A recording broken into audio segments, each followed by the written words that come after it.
If you have seen the movie The Dark Knight from Christopher Nolan, then you might have remembered this setup. Let me brief you about it in case if you haven't. There are two boats, one filled with criminals and the other filled with innocent people. The catch here is that the passengers in each boat have a trigger, and each trigger will activate a bomb located in the companion boat. So if one pulls the trigger, it kills everyone in the other boat, but they themselves will be spared. But if no one pulls the trigger, then all of them die. It is quite a difficult choice to make, but maybe not so difficult for some individuals, because some might say that since one of the boat is filled with criminals, and if one has to go, then it has to be the one with criminals. However, in the movie, luckily Batman saves the day while the passengers in each boat decide not to pull the trigger, so everyone is fine. But assume if we don't have the plot convenience of the movie, in that case, how would one decide in such a situation? Before we dive deep into that, we need to make one slight change in this setup. Let's take away the criminal aspect from this and assume both boats are filled with innocent people, and they are competing against each other in order to survive. They need to kill the other one to save themselves. Given the new setup where our moral decision is not swayed by the fact that one boat is filled with criminals, both sides are now balanced. So killing one group is not worse than the other. But should we decide to kill one side to save the other? Because clearly dead people from one boat are better than dead people from both. Most of you in this case may say that one side should decide to pull the trigger, but a few might object, stating that killing is wrong no matter what the situation is, and they will rather let more people die than kill fewer innocent people by themselves. But why do people have this objection over what is the right thing to do? Why don't we have one correct answer to which everyone can agree? And trust me, it has nothing to do with the notion that humans will always disagree and have contrary opinions no matter what the situation is.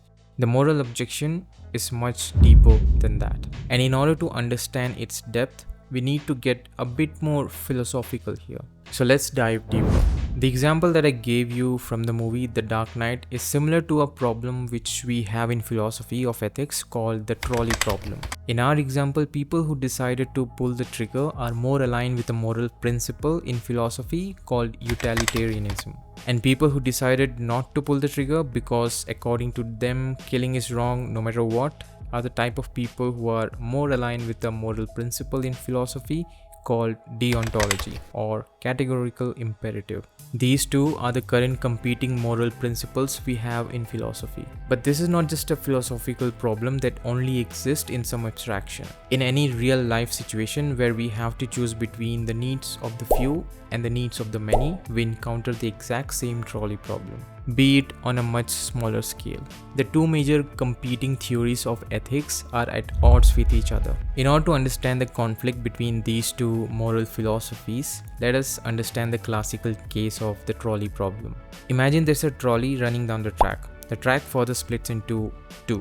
On track 1, there are 5 people walking. On track 2, we have 1 person walking. Assume that they are all deaf or that they can't hear the noise of the trolley coming towards them for some reason. Now you are standing next to a lever which can change the direction of the trolley. The trolley is naturally moving towards track 1, which will kill 5 people. But if you pull the lever, then the trolley will change the direction and move towards track 2, killing 1 person. So the question is, are you willing to pull the lever, killing 1 person rather than letting 5 people die? Few of you may think that this is not really a dilemma. We should just pull the lever, save 5 people and kill 1. But let me give you a variation of the same trolley problem. Imagine that instead of the lever, you have a person standing next to the main track.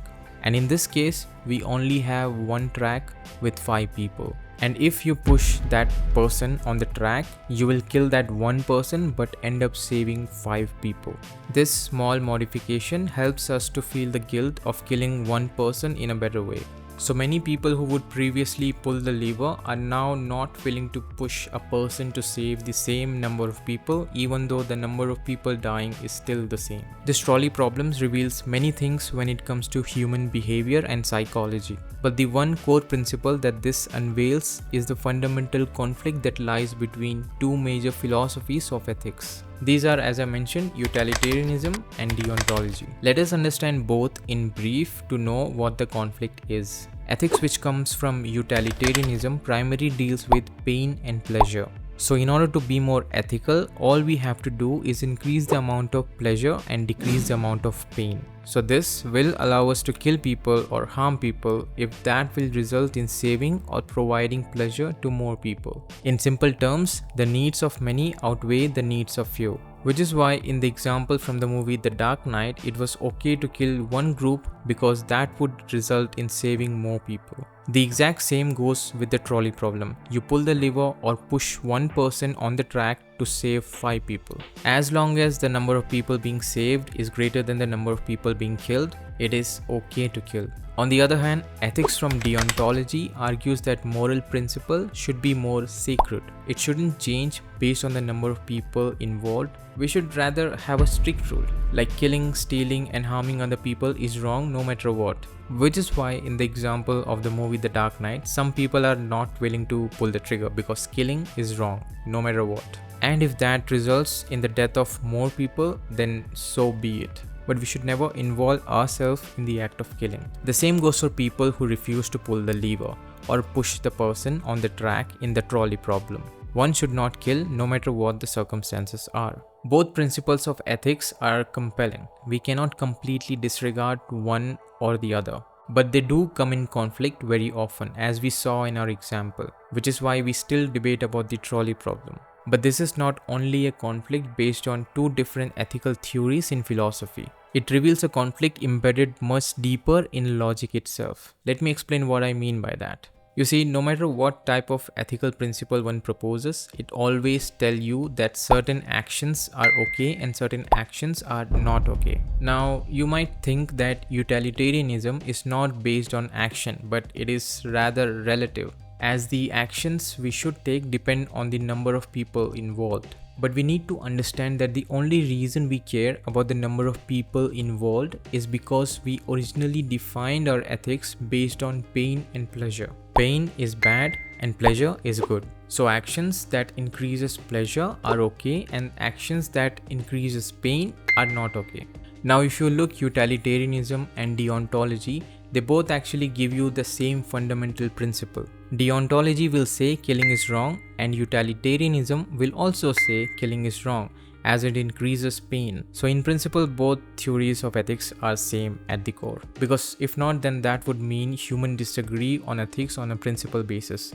But clearly we don't. Everyone thinks that killing is wrong if no context is given. People only start to disagree when we add context, like what if the person who's being killed is Hitler? So now you might be asking, where does the conflict actually lies? It has more to do with the way we apply our principles. In deontology, we apply the principle strictly, one shall not kill no matter what, which works perfectly at the individual level.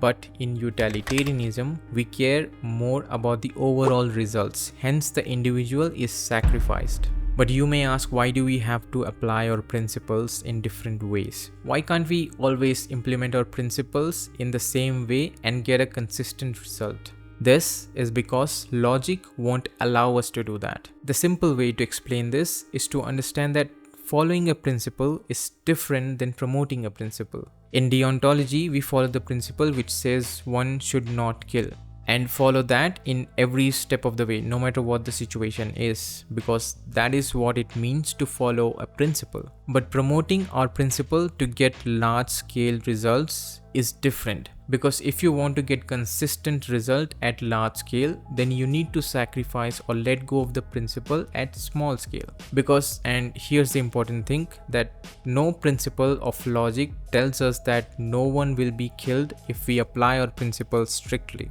Every principle will give you different result in different scenarios. You can either keep the principle or keep the result. The only reason we see this conflict is because we change our expectations based on the situation.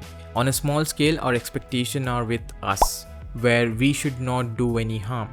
But at large scale, we expect no harm shall be done, even if it means we have to do harm at small level. And these two are not consistent. Hence, we see that as a conflict. But if we keep the same expectation of not hurting people, then the conflict disappears. The only issue is we'll get the different result at different scale.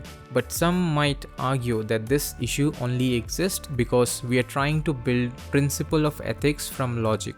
But if we try to build our ethics based on something like a god, then this problem won't exist. But is that really the case? I will like to discuss that in another video. Let me know in the comments. But for now, thanks for watching. I hope to see you next time.